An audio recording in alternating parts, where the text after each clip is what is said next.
At ang ating question of the day po ngayon is, what do you miss before the internet? Or noong mga panahon po na wala pang internet, ano yung mga bagay-bagay na ginagawa natin na nami-miss nyo ngayon? Yan po ang ating question of the day at umpisa na po natin yan.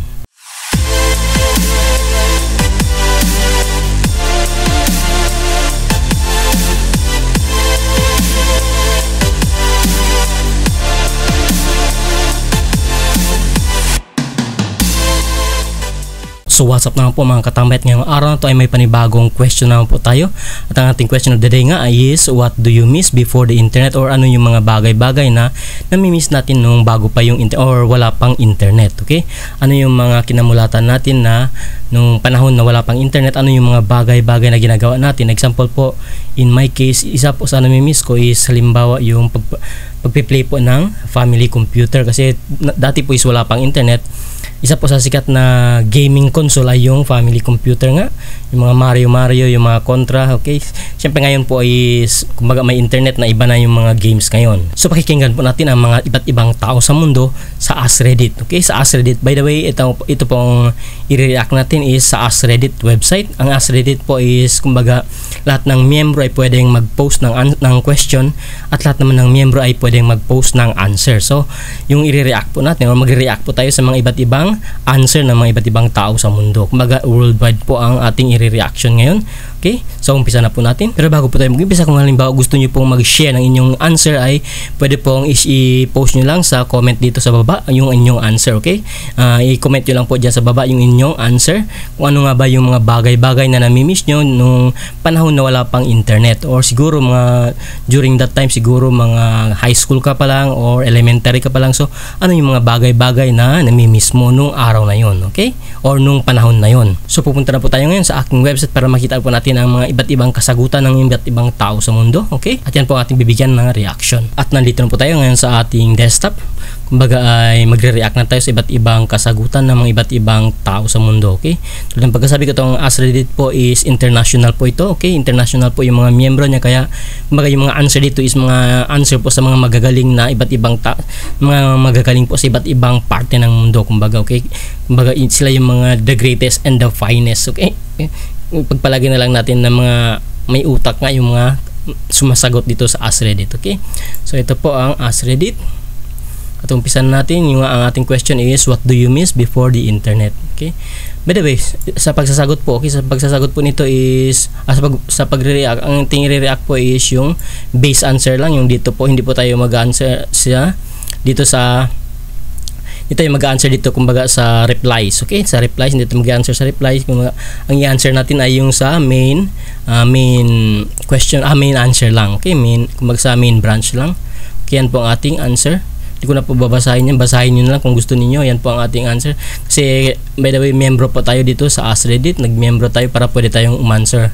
Okay, tulad nga ng pagkasabi ko, ang aking nami-miss is yung pag-play nga ng Nintendo's family computer. Kasi nung panahon na yun, nung panahon na mayroon pang family computer, wala pa pong internet. Kasi yun lang kumbaga yung entertainment na pinakamaganda. Kung halimbawa bata ka pa or high school ka pa or whatever, nung panahon na yun is family computer nga ang isa sa pinakamagandang entertainment. So ngayon po is syempre kumbaga naiba na yung games ng dahil sa internet, okay? At ang ating first kumbaga answer ay dito kay ABDL Dogbite. Going out on my bicycle every day and riding to my friends' houses and getting our whole group together on bikes and skateboards and just mobbing through the town. We would start as soon as school was out and then we would all go home when the sun went down. Tama nga naman, di ba? Halimbawa bata ka pa tapos wala pang internet, ito po ang in my case po, okay, naranasan ko rin po ito. Halimbawa kung bata ka pa tapos wala pang internet, okay, kumbaga kung namulat ka na wala pang internet, yung pagbabike talaga, paliligo sa mga pool or paliligo sa mga beaches, okay, yun po ang kumbaga ang aming pastime dati, okay? Kung halimbawa bata ka pa tapos wala pang internet, ito po yung madalas na ginagawa namin, yung pagbabike sa kapitbahay, okay? Kasama yung mga kapitbahay, tapos pag-skateboard. Kami po is halimbawa kasama na rin yung paliligo sa mga beach, okay? Kahit mga bata pa kami is talagang nag-iimbita yung mga kapitbahay, naliligo sa beach, ganyan, pumupunta kami sa beach. Kahit kami lang, kumbaga mga magkakaibigan lang, okay? So tama nga, itong ang isa sa kumbaga pinaka nakakamiss yung mga bagay-bagay kasi syempre kung halimbawa wala pang internet, edi syempre mas maganda naman magbike ka lang sa labas, di ba, sa bahay. So tulad pagkasabi na natin babasahin yung mga reply, ang ating babasahin lang yung mga base comment. Okay, being wrong and no one being able to fact check me. Tama nga naman, di ba? Kung halimbawa nagkamali ka, ngayon po is pwede kang i-fact check sa internet. Pwedeng kumbaga parang Google, ask Google or whatever, kasi kumbaga meron na yung ask Google, edi syempre meron na nga, kahit kung halimbawa konting pagkakamali mo lang, pwede kang i-check ng kung sino man. Reading books, ang sabi po ni Thesis Lurking, reading books, I'm not sure what's changed, but I don't read books as often as I used to anymore. Well, tama naman, halimbawa kung during that time na wala pang internet, karamihan po sa mga tao, especially yung mga magagaling ang utak, okay, ay yung pagbabasa nga ng libro, okay. Madalas ay kumbaga nanghihiram pa tayo ng mga book sa library, di ba? Pumupunta pa tayo sa library ng school, mayroong library card na iniiwan natin ng library card, tapos kumukuha tayo ng book para basahin lang yung mga novel or yung mga love story or whatever na books na paborito natin, kasi wala pang pastime, wala pang ibang pastime. Kumbaga is yun lang, yung pagre-read ng books is parang napakasarap gawin. Kung halimbawa nasa bahay ka, wala kang magawa, edi bumasa ka na lang ng libro, ay yun po ang kumbaga isa sa pinaka the best na magagawa mo nung wala pang internet, at nakakamiss din po yun, okay. So ang answer naman po ni M31T down, people could talk shit without repercussions. When I was a kid, if you run your mouth, you were liable to find yourself face down in the dirt with your face looking like tried to bite the lug nuts of a semi-truck doing 85 on a way. Now teeny hoppers just run their mouth online, and tama na naman, di ba? Nung panahon pong yun, halimbawa ang sinasabi niya is nung panahon yun, kung halimbawa bata ka pa, tapos kung ano-ano yung pinagsasabi mo sa mga matatanda, edi pwede kang sapakin kaagad, okay? Pwede kang masapak kaagad. Kaya yung mga bata, or syempre kung mayroon pong respeto, kumbaga may respeto sa mga matatanda, hindi sila basta-basta sumasagot or whatever, kasi nga kumbaga ang pwede mo lang gawin nung panahon na yun, halimbawa mag-reply ka is through live talagang i-reply mo ng live. Kung halimbawa bad boy kaya di masapak ka kagad, di ba? Di po tulad ngayon, kung halimbawa online na yung mga bata, kung makikita mo sa mga reply po sa Facebook, sa Facebook or sa YouTube, talagang nagmumura, kahit yung mga bata pa ay magaling nang magmura, di ba? Kahit yung mga bata pa kung ano yung pinagmumura sa internet. So kumbaga walang nagche-check sa kanila, or pwede nilang gawin yung, kasi kumbaga iniisip nila na online lang naman, wala naman pwedeng mag-check sa kanila, di ba? So yun po ang iniisip nila. Tama nga yung sinabi nitong si M31T down. Kumbaga yung mga kabataan ngayon is more or less is parang nawawalan na yung modo ng dahil sa internet. Kasi nga pwede na silang magmura ng kahit na ng di sa oras, kasi alam nila na online lang naman yun. At sabi naman po ni Canis Lucinia, actually getting excited going outside. Nowadays, I don't care if I'm always at my house anymore. Which is kind of sad. Well, tama nga naman po, di ba? Kung halimbawa nung panahon na yun is talagang nakakaboring kumbaga sa bahay. Hindi tulad ngayon, halimbawa may internet na ay gusto mo, kahit nasa halimbawa nasa bahay ka lang, ay gusto mo lang humiga at nakatingin sa cellphone mo, or nakatingin lang sa laptop mo or sa PC mo, parang ayaw mo nang lumabas, okay? Kasi nung panahon na yun is tulad nga ng pagkasabi ko, yung panahon po namin is halimbawa ng mga bata pa kami is talagang lumalabas, kasi syempre walang ibang entertainment na iba except sa family computer nga, which is yung ang isa sa nami-miss ko nung wala pang internet, yung family computer. Lumalabas talaga kami ng bahay, nag-adventure, okay? Umakyat po kami ng puno, nagbabike, or pumupunta sa mga beach. Kami lang yung mga magkakaibigan or mga magkaka-neighbor lang. Kami po ay pumupunta or lumalabas, nag-adventure talaga kami. Pero ngayon nga yung mga bata, kung halimbawa tingnan mo yung mga bata, yung mga pinsan ninyo, or halimbawa yung mga pamangkin ko, okay, yung mga pamangkin ko ngayon is mas gusto lang na humiga lang sa bahay, or nakatingin lang palagi sa cellphone nila, nag-YouTube or whatever kung ano yung ginagawa. Di po tulad natin dati is yung wala pang internet ay talagang kumbaga is nag-adventure talaga tayo, lumalabas tayo, which is nakakamiss nga.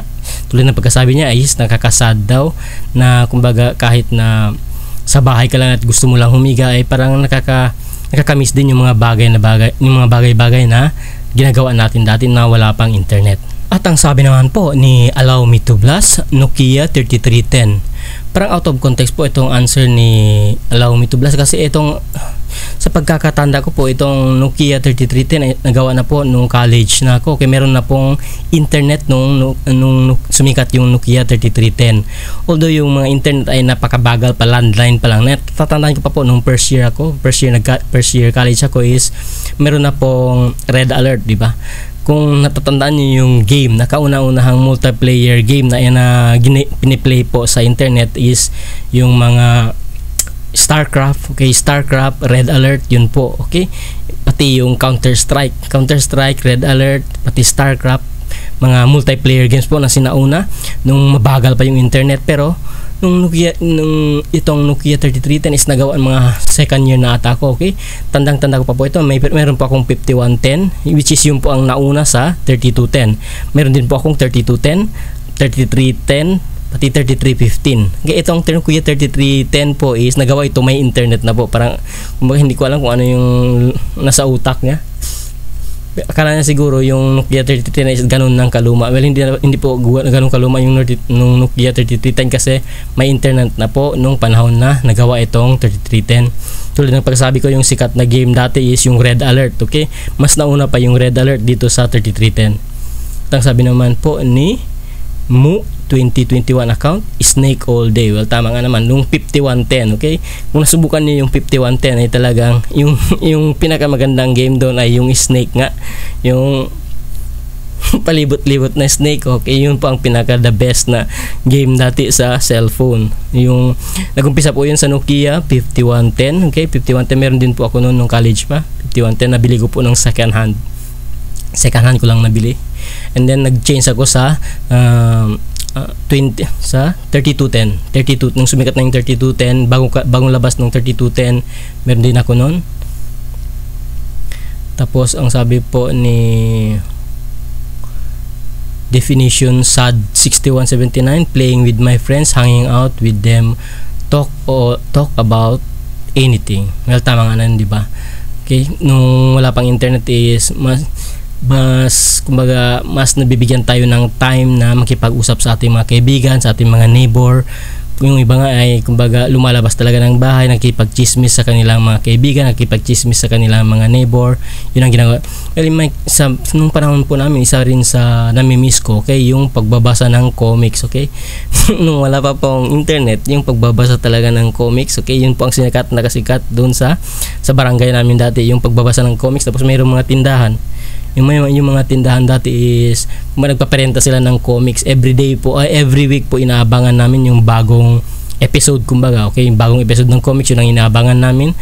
Kumbaga binabayaran yung ng 2 piso, 1 peso para kumbaga hiramin mo na mga ilang araw, tapos isusoli din, tapos abangan naman ng next week yung mga bagong episode, okay? Kumbaga yun din ay isa sa nakakamiss nung wala pang internet kasi yun ang isa sa libangan, yung comics nga. At bago po natin pagpatuloy, tulad ng pagkasabi ko, kung halimbawa gusto nyo mag-share ng inyong answer ay paki-post na lang po dyan sa comment section sa baba. Okay, post nyo yan yung answer ninyo at atin pong i-react din sa reply. Okay, so kung halimbawa may magandang answer kayo tungkol sa question na ano ang nami-miss mo bago yung internet, or what did you miss before the internet, okay? Ano yung mga bagay-bagay na nami-miss mo bago nagawa yung internet or bago sumikat yung internet, okay? So i-post nyo lang po sa comment section dyan sa baba at patuloy na po natin. At sabi naman ni It Is an Okay Life, sabi po ni It Is an Okay Life, I miss my privacy. At tama nga naman, di ba? Kasi nung wala pa pong internet ay kumbaga ang tanging nakakakilala lang sa'yo ay yung mga kapitbahay mo, yung friends mo, or yung mga classmate mo. Ngayon po kung halimbawa kahit na mga stalker na sa ibang bansa or mga stalker sa ibang lugar, sa ibang baryo, sa ibang city ay nalalaman kung sino ka through your social media account, okay? Kumbaga tingnan lang yung social media account mo ay malalaman na yung whole buhay mo, kumbaga, kasi nandun nakalagay lahat yung mga information about sa'yo. Hindi tulad ng dati kung halimbawa wala ka namang pinopost, wala ka namang pinagsabihan kung sino ka or kung saan ka nakatira, wala naman nakakaalam, di ba? Ngayon halimbawa pumunta lang sa Facebook, malalaman na kung taga saan ka, taga Zamboanga ka or taga Maynila ka or taga Quiapo ka or whatever, di ba? So yun nga ang sinasabi niya na I miss my privacy. Sabi po ni Canned Helmet ay my youth. Tama nga naman, siguro nung wala pang internet ay bata pa siya, okay? Siguro ngayon ay matanda na siya, kaya sabi niya namimiss niya yung youth niya nga. At sabi naman po ni Show Dandan, I was blissfully unaware of just how many fucking idiots there out there. Okay? So kumbaga hindi niya daw alam nung wala pang internet ay hindi niya nalalaman kung gaano daw karami yung mga idiot or yung mga walang utak. Well, syempre naman kung halimbawa tingnan mo sa internet kung ano yung mga pinagpo-post, okay? Kung ano yung mga pinagpo-post, mga kalokohan or mga kagaguhan, well, malalaman mo nga talaga kung idiot ang isang tao through their social media posts, okay? So yun nga ang sinasabi nitong si Show Dandan, na nung wala pang internet daw is talagang hindi mo malalaman na kung gaano karami yung mga walang utak or mga idiot sa buong mundo. Sabi po ni William 84,000, the ease of getting a job. No need to subscribe to a newsletter, send a CV online without it ever getting seen by HR, etc. Well, tama nga nan, di ba? Kasi kung halimbawa nung panahon na yun, kung mag-apply ka ay talagang pupunta ka sa opisina, okay? Doon ka sa opisina pupunta, tapos ibibigay mo yung papel mo sa HR at babasahin na yan. Hindi tulad na ngayon is pasasubmitin ka ng mga form sa email or pasasubmitin ka sa website nila, tapos kung sino-sino yung pipili nun, okay? Kung sino-sino yung pipili nun na hindi mo naman alam kung talagang legal nga na pinili ka or hindi ka pinili legally, kumbaga parang pinipili lang nila yung gusto nila or yung kahit hindi fit sa trabaho, yun yung pinipili nila. Kasi nga kumbaga yung HR nagbabase lang sa mga nagsasubmit ng resume, hindi tulad ng dati mag-apply ka ay nakikita ka talaga ng HR kung totoong magaling ka, okay? So yun po ang sinasabi nitong si William 84,000. Tapos sabi naman po ni It's No Game, writing and receiving letters, okay? Tama nga naman, bago po yung internet ay meron pang pagsusulat dati, di ba? Yung pen pal. Okay, tandang-tanda ko pa po nung high school pa is talagang ginagawa namin to, okay? Yung pagsusulat ng pen pal, okay? Sikat na sikat pa po dito dati. Kumukuha ka ng mga pen pal mo sa comics, okay? So ito po yung namimiss ni It's No Game, writing and receiving letters daw. Kasi nung wala pang internet ay talagang nakakaingganyo nga magsulat-sulat sa kung kahit kanino, di ba? At ang sabi naman po ni Evolving Each Day, texting and calling friends a lot of because social media wasn't a thing. Well, tama nga na, di ba? Nung wala pa po yung internet, nung sumikat talaga yung pagtitext at pagtawag, lalong-lalo na yung paggagawa po ng talk and text, okay? Talk and text, pati yung yung isa, yung sa Globe, nakalimutan ko ano yung SIM card na yun, yung kapartner po ng Globe, okay? Talk and text lang yung pumasok sa utak ko. Tama nga naman, nung bago pa wala pang internet, okay, sumikat po yung mga promo, yung 1 month na free call, di ba? 1 month na free call or 1 month na free text, di ba? So sikat na sikat po dati is yung pagte-text sa mga kaibigan, pagte-text sa mga friends, okay? So yun po ang isa sa nami-miss ni Evolving Each Day, kasi tama nga, wala pang social media dati, wala pang Facebook, wala pang Twitter, wala pang YouTube. Okay, yung kumbaga yung social interaction lang ay talagang sa texting pati sa mga pagtawag sa mga kaibigan, okay? Tulad ng pagsasabi ko po, kung halimbawa mayroon po kayong answer na gusto nyo i-share ay paki-comment na lang po sa comment section dyan sa baba, okay? Sa next time po is mag-answer naman tayo or mag-comment naman tayo sa panibagong question na naman, okay? So hanggang sa muli po at thanks for watching.